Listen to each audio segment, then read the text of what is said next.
Welcome, welcome everyone. I am so happy you joined this afternoon. I'm just going to allow a few more people to get into the session. Just a couple more seconds. I see the number growing.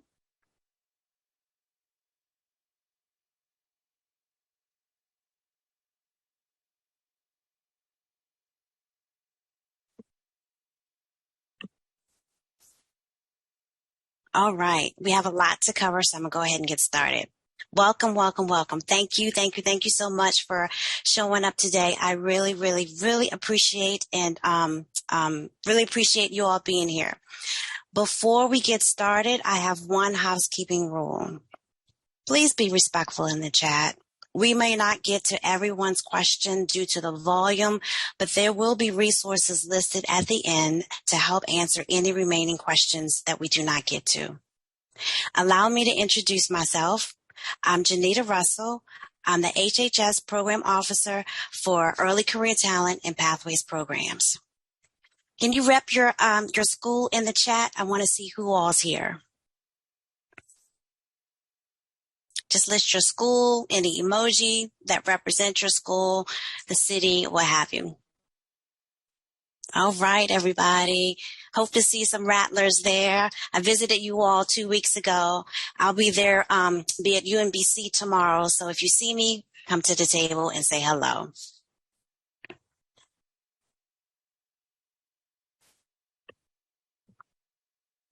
Again, I'm Janita Russell, the HHS Officer for Early Career Talent and Pathways Programs. Today, I have with me Cynthia Perez from the Assistant Secretary for Financial Resources, also known as ASFR. I have Kimberly Cosby from the Health Resources and Services Administration, also known as HRSA. Tiffany Bonner from the Office of National Coordinator for Health IT, also known as ONC. And also we have Amy Taravla from the National Institutes for Health, NIH. Today, we are here to share our experiences, clarify Pathways programs, and provide you with a schedule of opportunities. At the end, there will be an opportunity for questions.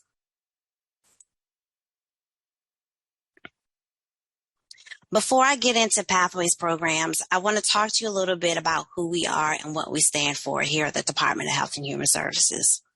Simply put, HHS's mission is to enhance the health and well-being of all Americans. HHS has 12 operating divisions, of which 9 agencies are in the business of public health services, and the remaining 3 are human services, meaning we administer a variety of health and human services, conduct life-saving research, and to protect and serve all Americans. When I talk to people about HHS, I say HHS is involved in every facet of life, from Head Start to telemed. CDC was instrumental with ensuring all citizens had access to the COVID vaccine. And lastly, we have programs like Meals on Wheels for seniors. We also make significant contributions in the mental health programs. I sit in the Office of Human Resources, which falls under the Office of the Secretary. This slide says the Office of the Secretary is the Chief Policy Officer and General Manager. All that means is that we're headquarters.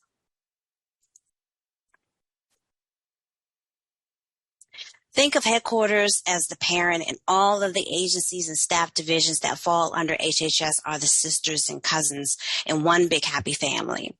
This slide shows all of the operating agencies that fall under HHS. You have ACF, CDC, NIH, FDA. They're all the popular siblings, but there are also CMS, HRSA, SAMHSA, which are equally important with life-saving missions.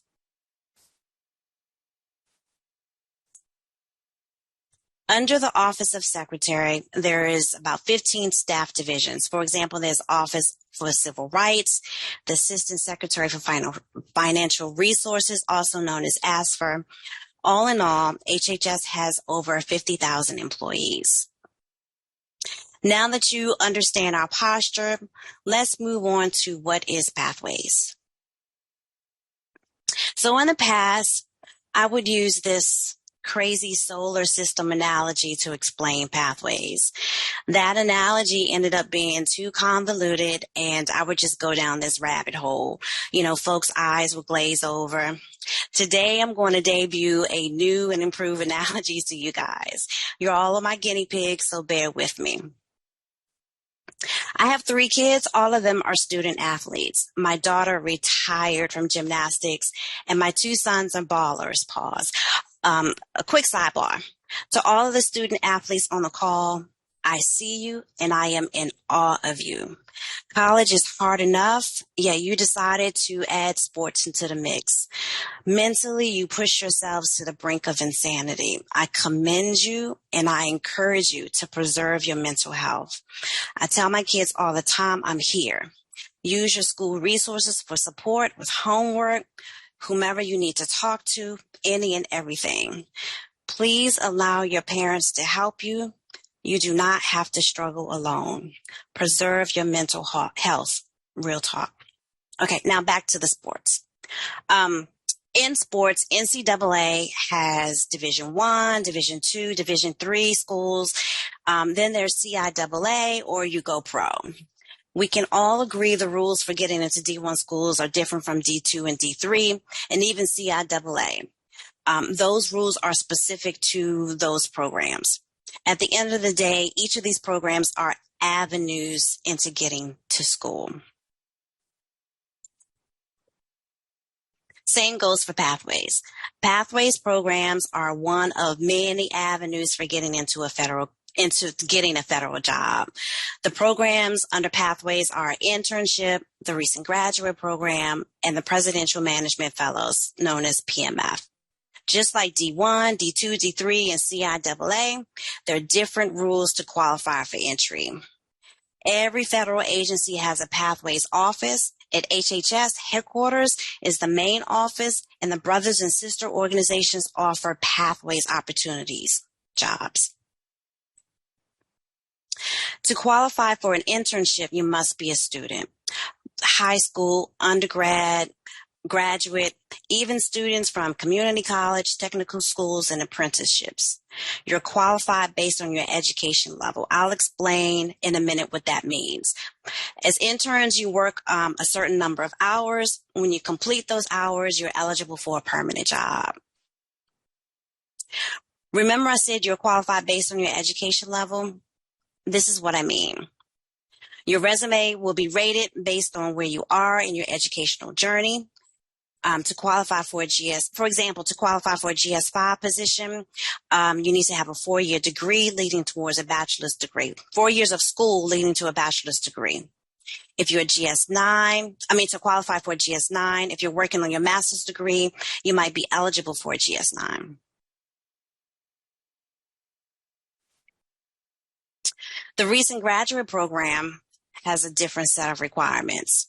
You have up to 2 years after graduating from school, from one of those institutions I mentioned earlier, and your work experience also plays a factor. The last program under Pathways is PMF. The rules are different. They're very similar to the recent graduate program, but the application process is different. It's a more rigorous program designed to create leaders in the public service. This program is run by OPM, meaning they operate or control the opening and close periods and the qualification process. But once you get into that program, agencies have the ability to hire you. Next, you have the post-secondary and college graduate hiring authorities. These are like the CIAA. They are not pathways. They're similar in the fact that they are alternative avenues to enter into the federal government. They have rules and authorities and regulations that are tied to them, but they aren't pathways programs. Today, we're going to just focus solely on pathways programs.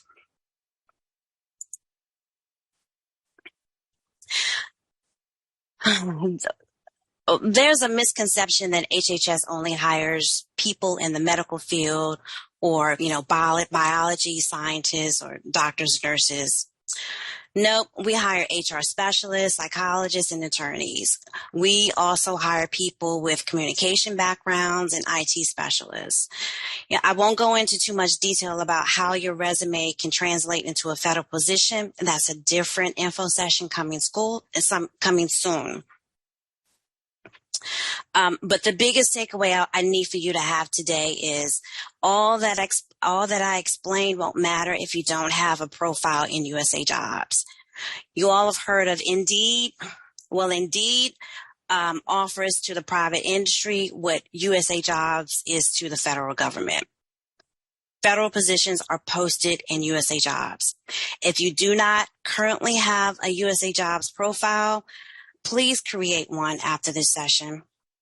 This slide just shows you where to go in USA Jobs.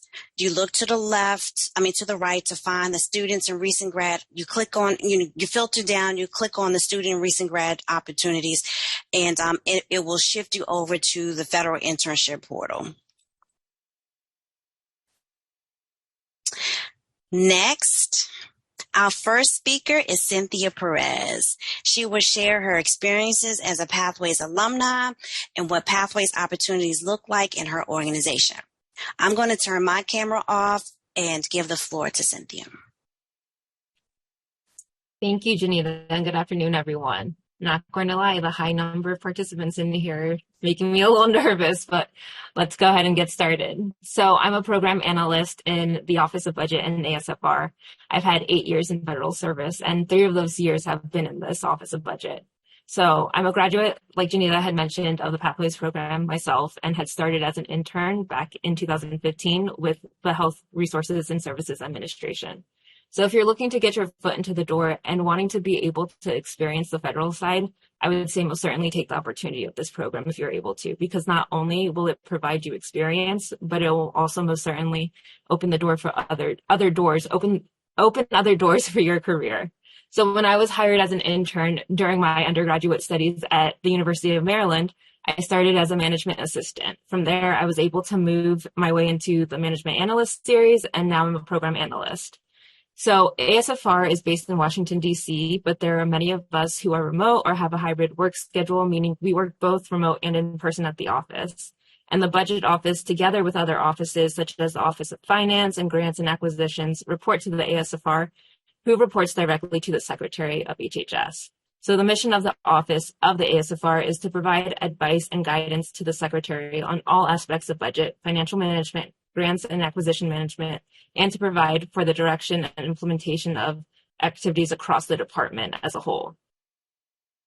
So the budget office has approximately 100 full-time employees. It's often a fast-paced and intense environment as we regularly interact with the department and agency leaderships, the Office of Management and Budget, and also various congressional committee staff.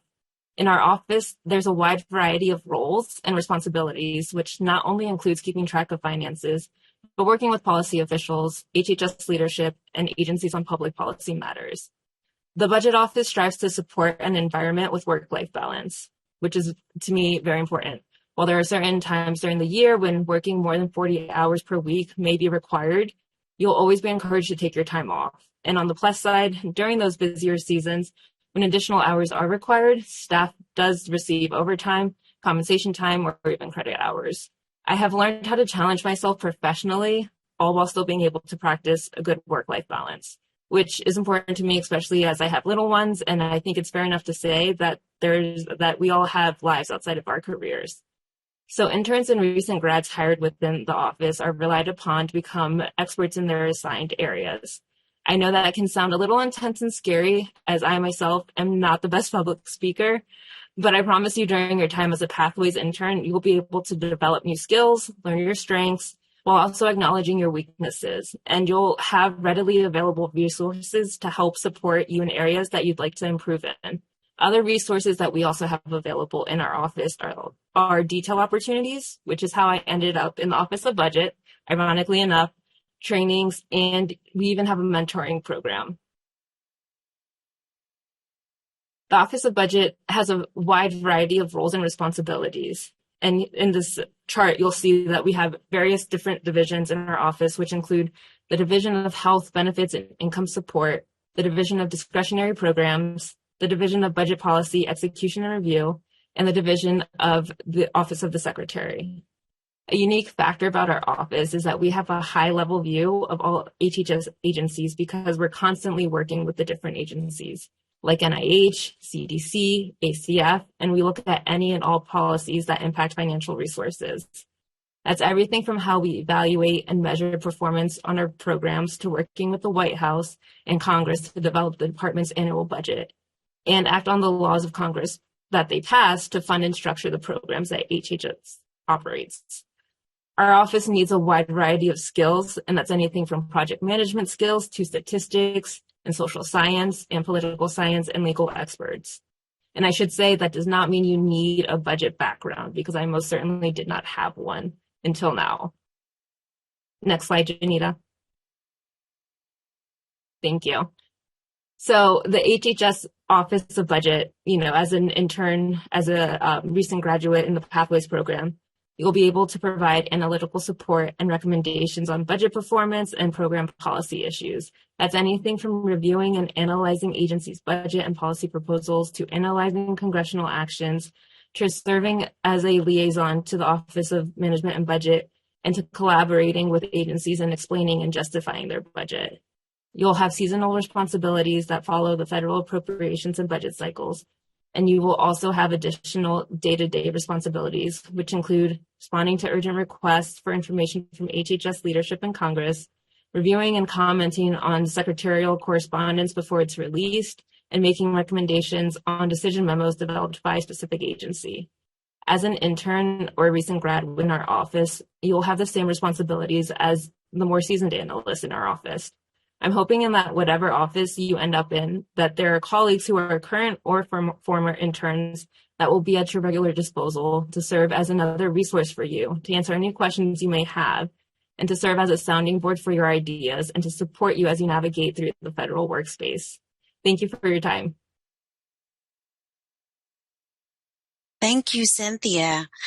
Next, we'll have Kimberly Cosby. Hi, everybody. My name is Kimberly Cosby, and I'm a senior advisor at the Health Resources and Services Administration, affectionately known as HRSA, and I oversee all of our student programs, including our Pathways programs. At HRSA, we have several different Pathways programs that we oversee, that we hire students, recent graduates, interns, and presidential management fellows into. I'll give a little bit of information about Health Resources and Services Administration and my experience in the programs we offer. Next slide. For the sake of time, we'll go ahead and jump to our next slide. So this is an overview of HRSA. We're divided into offices and bureaus, and that's how we manage our work. A lot of the HHS operating and staffing divisions provide different types of services to the American public. HRSA is primarily a grant-serving institution. So what that means is we receive federal dollars, and then we provide those funds through grants to state and local governments, colleges and universities, and direct community health centers that are able to provide direct services to the communities in which they're located and directly to the American public. One thing to note about HRSA and HHS at large is that not only are we focused on the mission of our organization, and that's a great thing that drives us to work every day, but we're also focused on employee engagement. Federal employees annually take the Federal Employee Viewpoint Survey, and HHS is regularly at the top of that with our engagement scores. In the recent 2022 Best Places to Work, HHS was the second top large agency, and HRSA was one of those top subcomponents. So not only does coming to HRSA and HHS give you the opportunity to really commit to the public health mission and give back to communities across the country and the globe, it also gives you the opportunity to work for a health-focused agency that cares about their employees as well. Next slide. So as I mentioned, at HRSA, we hire under the 3 Pathways programs: interns, recent graduates, and presidential management fellows. Janita went over some of the grades and the educational degrees and requirements that are associated with those grades. So for our interns, we typically hire at the GS 1 through 7. So we hire from high school all the way up to those who are working to complete graduate level degrees and certificates. For our recent graduates, we hire those who have graduated from a bachelor's level degree in having academic achievement up to those who have graduated with graduate level degrees and certificates. And then under our recent graduates program, we have a couple of HRSA specific programs, our HRSA Scholars Program and our HRSA Health Equity Fellows Program, which I'll discuss in the next few slides. And we also hire Presidential Management Fellows in a range of different series and specialties as well. Next slide. So the HRSA, previous slide. So the HRSA Scholars Program is one of the programs that we use to hire our next generation of public health leaders here at HRSA. HRSA Scholars have the opportunity through their one-year recent graduate program to participate in 3 different 4-month rotations. So this gives them the opportunity not just to work in one bureau or office, but to actually experience 3 different bureaus and offices and get a better understanding of the HRSA mission and how our bureaus and offices interact with each other. HRSA Scholars also have the opportunity to participate in a variety of trainings, and they have a little bit more access to our senior leadership than some of our other programs. They're able to attend panels, coffee chats with members of our immediate office staff. They receive a mentor as part of the recent graduates program and establish an individual development plan. So while we do have all of our programs to provide a pipeline into the federal government, the recent graduate HRSA Scholars Program is really a great way for those who are interested in public health to get in, hit the ground running, and really get a better understanding of what HRSA is and what it means to be a HRSA employee. Next slide. So I won't read through all of these, but these are some of the programs and projects that our HRSA Scholars and Health Equity Fellows have worked on within our different bureaus and offices. Next slide. Go back, I think it skipped the Health Equity Fellow overview. Back one more.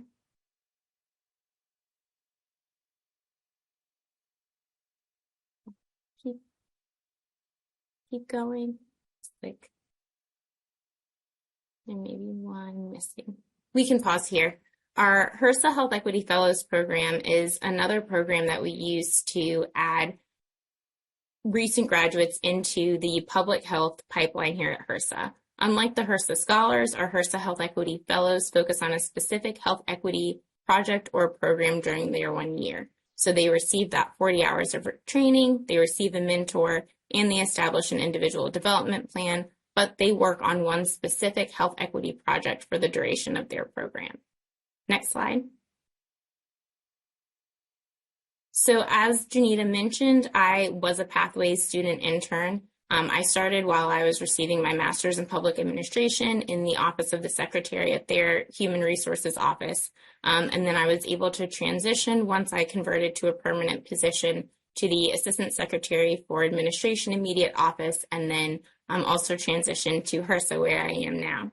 These are a couple of the benefits of being a student intern or recent graduate at HRSA as well as at the department, and some of the things that I found really beneficial during my time.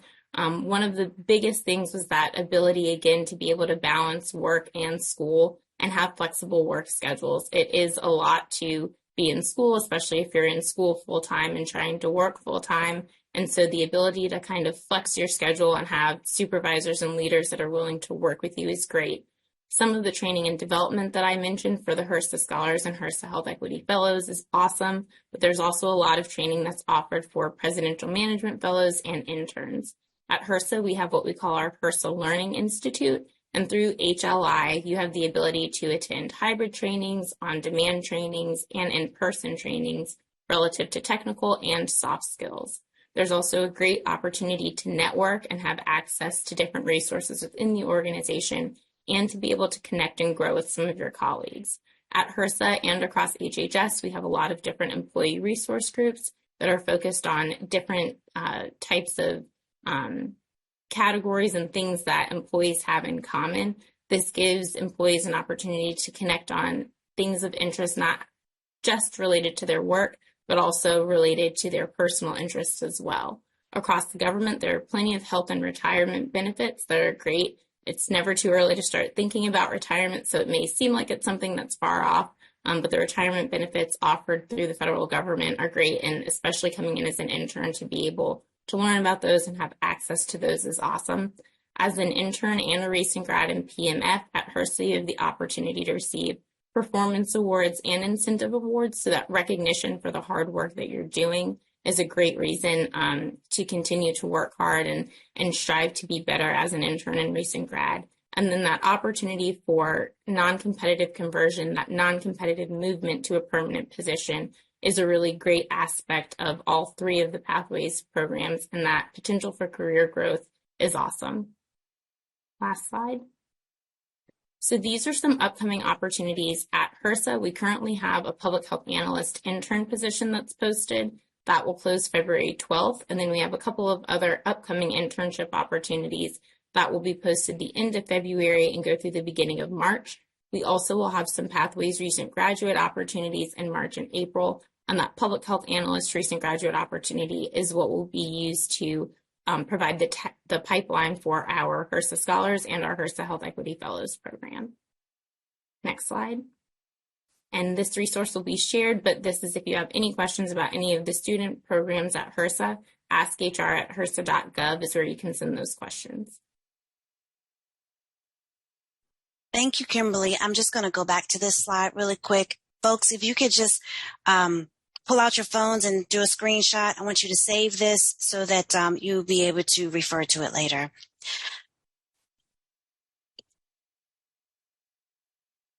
Okay. Next, we have Tiffany Bonner with ONC. Thanks, Janita. Hi, everyone. As mentioned, my name is Tiffany Bonner, and I'm a management and program analyst who works on a lot of ONC's recruitment efforts. So ONC, of course, long name, Office of the National Coordinator for Health IT. So, of course, we have an acronym to shorten it. Next slide. Next slide. Okay, so ONC's office is located in the Switzer building, which is in Southwest Washington, D.C., just a few blocks from the Capitol and across the street from the HHS headquarters building. So sometimes we do get asked where we are located. Do you have positions, in this state or that state? So we are only have one office in the Washington, D.C. area. We are working in a pretty flexible telework posture right now since the onset of COVID, and we do occasionally have opportunities that can be offered remotely. But as I saw in the Q&A, I know someone was asking about remote positions. Just have to look at the job announcements as they become available and see whether or not it is a position that's being offered remotely or if it's being offered in a specific city and state. Next slide. So about ONC. What is ONC? I've never heard of them before. Okay, so since 2009, when ONC was statutorily authorized through the Bipartisan HITECH Act, so that's HITECH Act, we've been collaborating with federal partners in the private sector to achieve widespread electronic health record adoption and use throughout the country. So we refer to it shortly as EHRs, electronic health records. So HITECH gave ONC broad permanent authorities for ONC to promote the widespread adoption of standardized and certified health IT, to facilitate the secure use and exchange of interoperable health information, and foster the delivery of safe, high-quality care. So when we talk about health IT, we're talking about people being able to have access to their health information, no matter the healthcare setting. So if any of you go to a doctor that has like an app where you can kind of see, your upcoming appointments, your medical records, your lab results, that's all tied to ONC.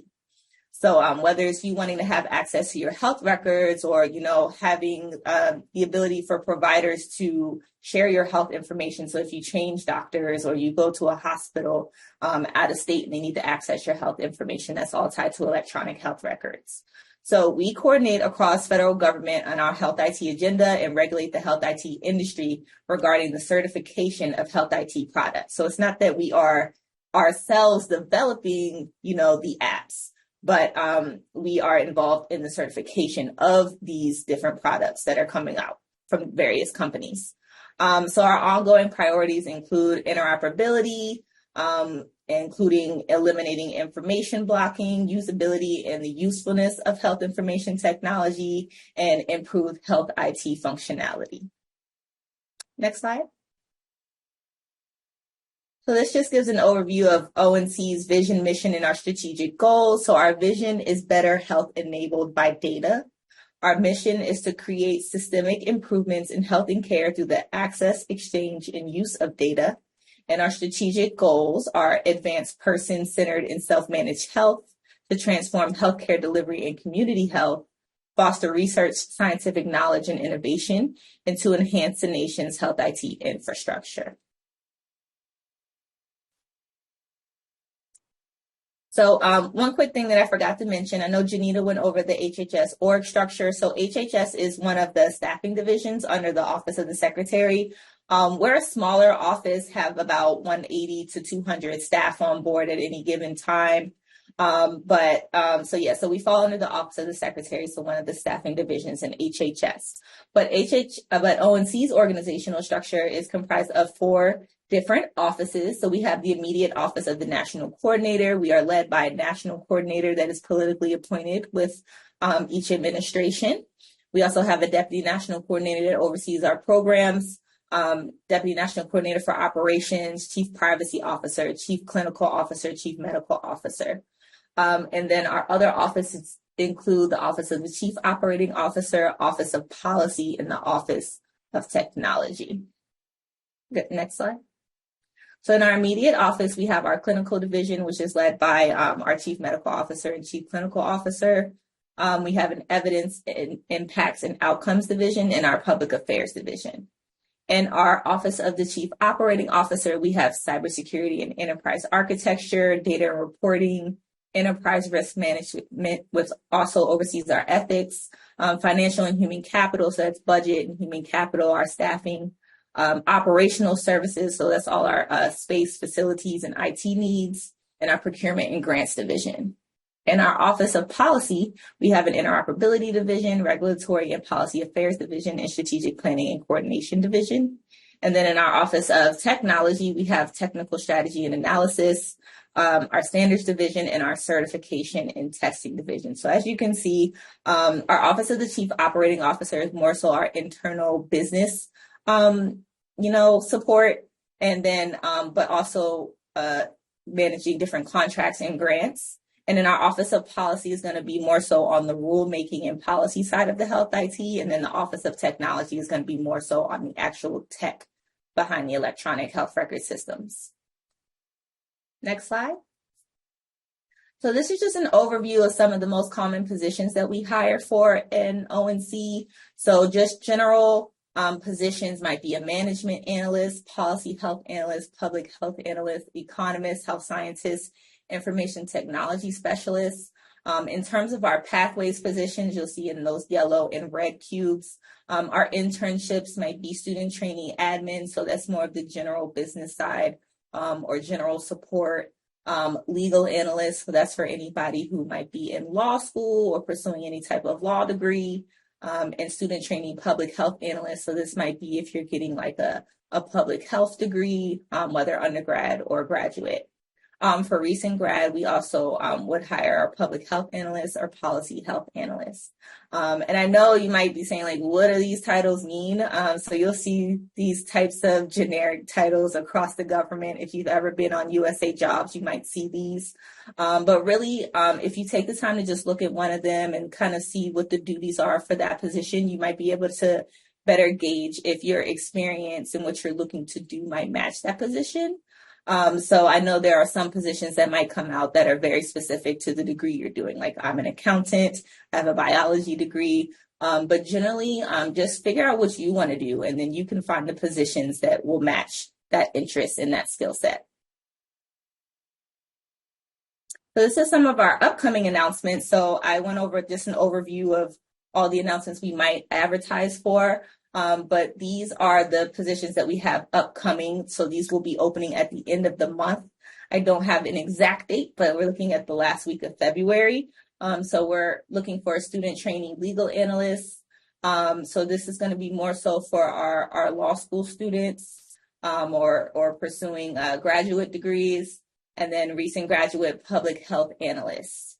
So if you've recently graduated from grad school. Now, we do have opportunities for interns that are currently pursuing their bachelor's degree, just not upcoming in the next month or so. But you'll see at the end, I'll give you some resources and you can check back later to see those opportunities. Next slide. So yes, so ONC's official website is healthit.gov. So again, if you've never heard of ONC before today, but anything I said is of interest to you, then take the time to just visit our website, get a little bit more familiarized with some of the work that we've done.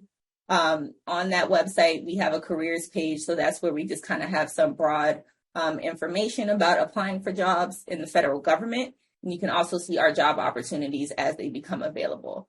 And then I also saw a couple questions in the Q&A box about where to apply for positions. So USA Jobs, as Janita said, that's like the Indeed for federal positions. So you want to go on there and create a profile if you have it. And just a few tips on navigating USA Jobs that I find to be very helpful is that when you go on USA Jobs and you figure out what type of position that you're looking for, you're able to create different searches and set up for alerts. So as job opportunities become available, you can get that notification so you don't have to just log in every day and just scour the entire website, because sometimes it can be overwhelming. But definitely can set up job alerts to come to you. Another thing is when you're applying and you're developing your resume, if you're looking at different types of positions, you might want to think about doing a couple different versions of your resume. I find that it's best to kind of tailor it to the position that you're applying for than to just have one generic resume that you're using for different positions that might not be exactly the same. And make sure that you're keeping your USA Jobs account up to date. It's like if you finish a degree program and you get your transcript, and that might be something that's needed for your application, just to have those things ready. So as jobs become available, you can apply as soon as they open, because you will see that there are some positions on USA Jobs that might have an applicant limit, or they might only be open for a couple of days. So you want to be ahead of the game and make sure that you get your application in before those job announcements close. And ONC is on X/Twitter at ONC_HealthIT. And definitely check us out on LinkedIn as well. And if you have any questions after you take a look and see some of our resources, if you have questions about the work at ONC or any of our upcoming positions, you can reach out at onc.recruitment@hhs.gov. Thank you, Tiffany. Those were great tips. I hope everyone took notes. Again, if you have any questions, you can drop them in the chat or reach out to Tiffany at the website that you see, the email address that you see on the screen. Next, we'll have Amy. Good afternoon, everyone. My name is Amy Carralza, and I am an HR specialist with the National Institutes of Health. I work in the Client Services Division, and I'm part of the Global Recruitment Unit. So a little bit about the National Institutes of Health. The NIH is a part of the U.S. Department of Health and Human Services. It is the nation's medical research agency, and we are making important discoveries that improve health and save lives. The NIH is the largest public funder of biomedical research in the world, investing more than $30 billion in taxpayer money to achieve its mission to enhance health, lengthen life, and reduce illness and disability.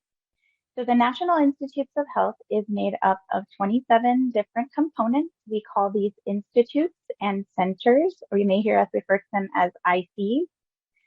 Each one has its own specific research agenda, often focusing on particular diseases or body systems. All but 3 of these components receive their funding directly from Congress and administrate their own budget. So NIH leadership plays an active role in shaping the agency's research planning, activities, and outlook. So today I'll be giving an overview of our NIH Pathways program and our summer internships programs. Next slide, please. The NIH Pathways program, which consists of our student trainees, which are both temporary summer hires or indefinite interns, and our recent graduate program. We also have the NIH Summer Internship Program in Biomedical Research.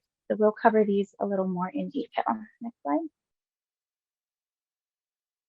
Beginning with our student trainees, here you'll find the eligibility. So to be eligible to apply for these positions, you must be currently enrolled in or accepted to a high school, college, professional, technical, vocational, or trade school, or enrolled in a certificate program lasting at least 1 year. You must currently possess and maintain a 3.0 cumulative GPA on a 4.0 scale. You must be enrolled on at least a half-time basis in this degree-seeking program, and this is based on your school's definition of what half-time is. And you also must be 16 years of age or older at the time of application. In order to apply, you must be a U.S. citizen, national, or legal resident. Our student trainees may work either full-time or part-time schedules. Part-time schedules are the minimum number of hours that work with your school schedule, so very flexible. And full-time schedules are up to 35 hours per week. You can also be hired on a temporary or an indefinite appointment as a student trainee. In order to be considered for conversion to a permanent position in the competitive service, you must complete 640 hours of work experience prior to your graduation date, and you must maintain a 3.0 cumulative GPA on that 4.0 scale. Conversion opportunities may be available to permanent or time-limited appointments upon completing the program. Next slide.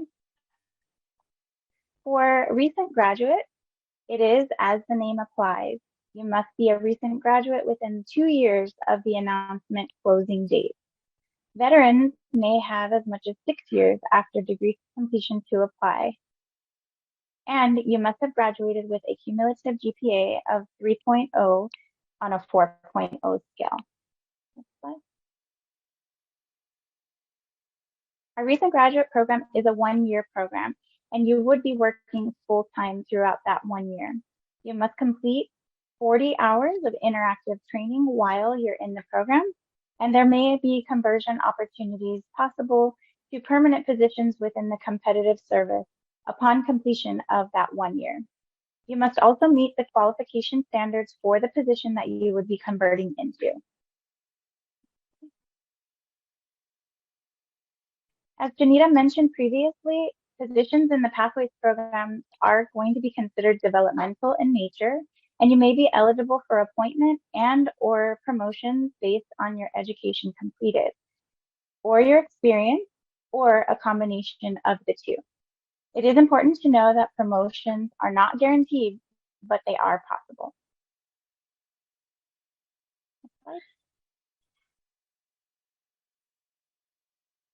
At the NIH, we typically post our announcements to coincide with graduation dates.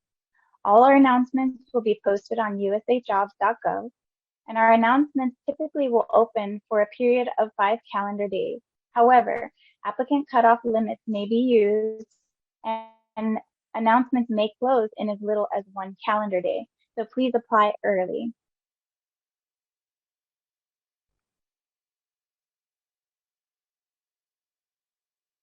I think we may have skipped this slide, Janita. We should be on the upcoming Pathways announcement. There we go. These are the announcements that we have coming up for 2024 for our Pathways program. We have the Pathways student trainees. We are offering a temporary student trainee. This is what we would consider our summer hire announcements. These are anticipated to open on March 25th. We also have an indefinite student trainee announcement that's scheduled to open on August 19th of 2024.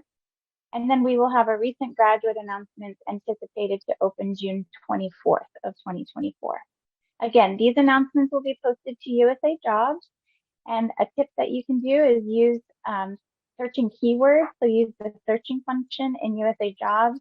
So those keywords such as student trainee or recent graduate and even typing in NIH to narrow your search for some of these postings. Next slide.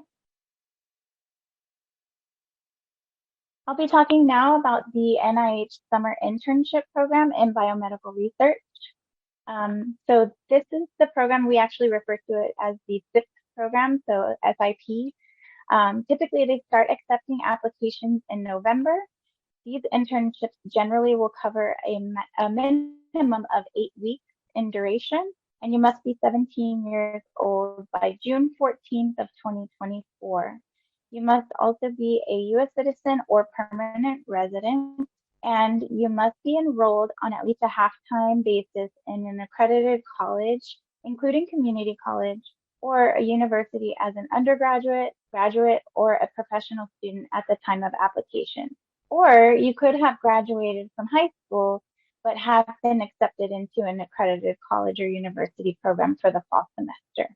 High school students graduating and are completing a gap year and they're going to be starting community college or college in the fall are also eligible to apply. There are stipends available under this program, and these stipends for summer interns are adjusted annually, and they are based on education level. The application period for summer 2024 season is now open. The application portal will be closing on Friday, February 16th at noon Eastern time, and there are reference letters that will be due by February 23rd at noon Eastern time. So keep in mind that if you cannot meet this year's deadlines for our summer internship program in biomedical research, you can apply to next year's program as well. Next slide.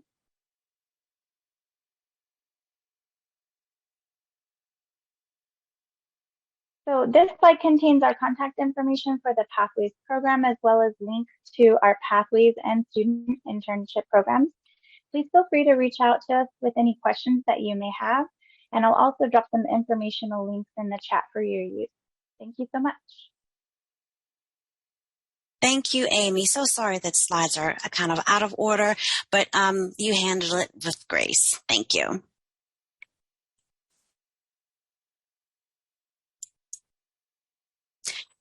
So next I want to share with you some upcoming webinars that my team will be hosting. On March 20th at 3 p.m., we're going to be exploring careers with HHS. There's going to be another Pathways webinar, April 23rd. That will be focusing on the navigation process and providing some interview tips. We will be having a military spouse event May 15th from 1 p.m. to 2:30. And then again, in August, there's going to be another presentation regarding navigating USA jobs and crafting your federal resume. You can register for any of these webinars through Handshake, USA Jobs events page, and on LinkedIn. At the end of this webinar, there will be a survey. Please take the time to provide your feedback. And the purpose of the survey is to determine if objectives of the event were achieved. The feedback will be shared and will help guide the development of future HHS recruitment events. Again, please stick around and respond to that survey.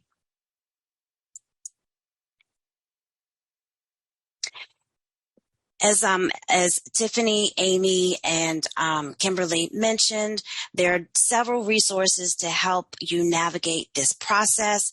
If you click on any of these links, they will take you back to either OPM's website to kind of explain what students and recent graduates programs are. The USA Jobs link will actually take you to links to positions that are currently posted. It'll also give you some information on the PMF program. There's a resource there about starting your career with HHS, kind of explaining, navigate what we've all mentioned earlier, the agencies and things that are associated with HHS. Where to locate the opportunities? There is the link here below has links to current vacancies in USA Jobs. The current interns positions for students and recent grads are also available. to connect with our team. Again, I'm Janita Russell. I guess I'll turn my camera on.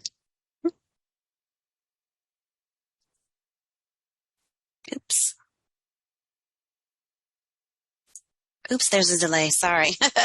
I'm Janita Russell. You can email me at pathways at HHS.gov. You can reach me on socials. The LinkedIn is listed there as well. I am now opening up the floor for Q&A.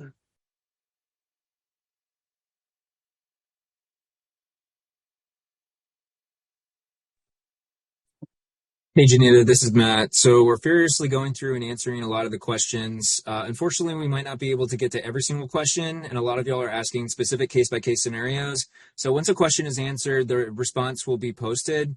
So feel free to use a lot of that information if we don't get to your question. If you have any specific questions, you can email hhscareers@hhs.gov. But thank you for your time and your patience as we work diligently to answer your questions. Thank you. Thank you so much, Matt.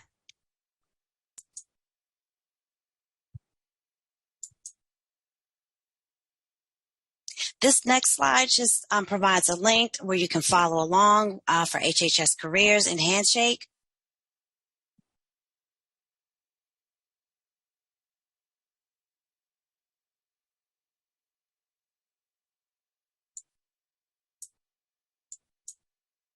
And thank you so much, everyone, for joining. If you want to stick around to get responses to your questions, feel free to hang around for a few more minutes.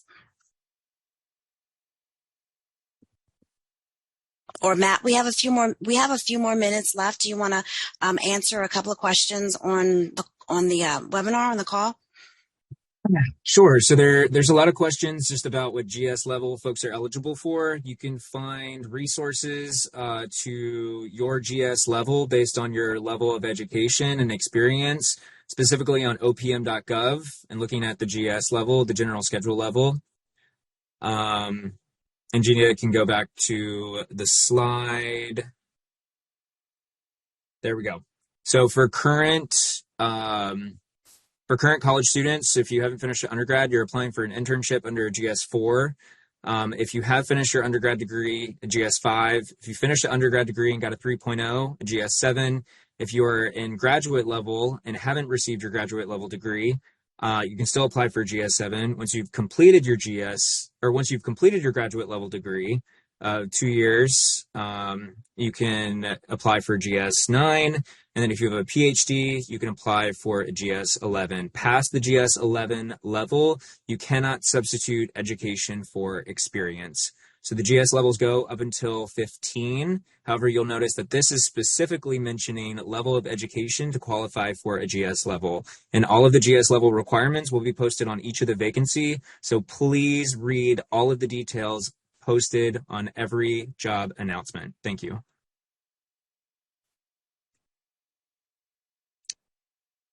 Thank you so much, Matt. I also would like to thank all of the presenters today, Tiffany Bonner, Amy Tarava, Kimberly Cosby, and Cynthia Perez. At this time, we're at the end of our presentation. Again, thank you for joining us, and please feel free to reach out to any of us for additional questions, and we're here to help. Thank you all. Produced by the U.S. Department of Health and Human Services.